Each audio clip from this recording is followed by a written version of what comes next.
तर मित्रांनो, लग्नानंतर होईलच प्रेम या मालिकेच्या आजच्या 19 ऑगस्टच्या भागामध्ये भला मोठा ट्विस्ट आलाय. काल आपण बघितलं होतं की दीपकने नंदिनीला घरच्यांसमोर खोटं पाडलंय आणि आज पुढे जीवा आणि पार्थ एवढे चिडले असतात. पार्थ म्हणतो याला फक्त लाथाबुक्क्यांची भाषा कळते, मात्र नंदिनी दोघांना थांबवते आणि मी त्याशी बोलते असं म्हणते. तो पुन्हा तिला साईडला घेत म्हणतो अजून काही बोलायचं आहे का. हे का बोलतो तो, तर मित्रांनो वसुताने त्याला इशारा केला असतो, म्हणजे वसुताई आणि त्याचं आधीच काहीतरी ठरलेलं आहे. मग मात्र विक्रम जाम चिडतो. रम्यात तर नंदिनीवरच शंका घ्यायला लागते की तिचं आणि दीपकचं काहीतरी आहे. हे ऐकल्यानंतर मात्र जीव आणि काव्य भयंकर चिडतात आणि तिच्या चारित्र्यावर संशय घ्यायचा नाही असं तिला बोलतात. माणिने सुद्धा रम्याला बोलते की तुझ्या तोंडाला काहीतरी लगाम घाल, असं कुठले आरोप करू नकोस. मात्र विक्रम त्यांना म्हणतो की तुम्ही असं बोलला असतात, तुमच्यावर जर आरोप झाले असतात तुम्ही सुद्धा असं बोलला असतात.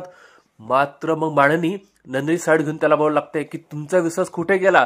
तो म्हणतो कसला विश्वास, मी पुरावा गोळा करायला हिला वेळ दिला होता. माझ्या बहिणीवर तिने शंका घेतल्यानंतर सुद्धा, आरोप केल्यानंतर सुद्धा मी शांत राहिलो आणि हिला पुरावा गोळा करायला वेळ दिला. आणि कुठे पुरावे, सगळे पुरावे खोटे निघाले तिचे. कधी फोनमध्ये, कधी हा दीपक म्हणे, सगळे पुरावे खोटे होते. मग मात्र माणिनी म्हणते नात्यांना पुराव्याची गरज नसते, त्याला लागते विश्वासाची गरज. आणि तुमचा नंदिनीवर विश्वास गेला कुठे. मात्र तो म्हणतो मग तुझा कुठे गेला विश्वास वसुताईवरचा.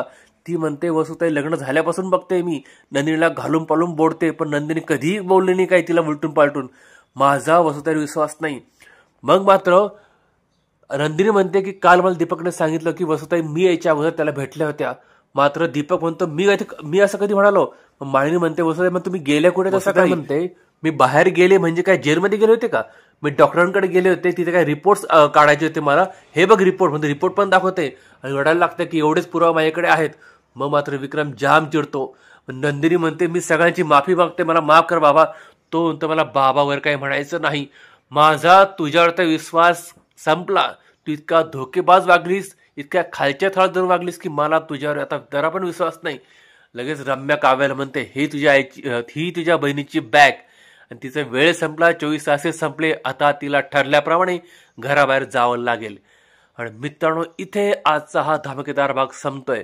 म्हणजे नंदिनीचे सगळे पुरावे खोटे ठरलेत. आता येणाऱ्या भागात काय होणार ते जाणून घेण्याकरता चॅनल सबस्क्राईब करून बेल आयकॉन जरूर प्रेस करा. तुम्हाला ही मालिका आवडत असेल तर ह्या व्हिडिओला लाईक आणि शेअर जरूर करा. भेटूया पुढच्या धमाकेदार भागात. तोपर्यंत काळजी घ्या.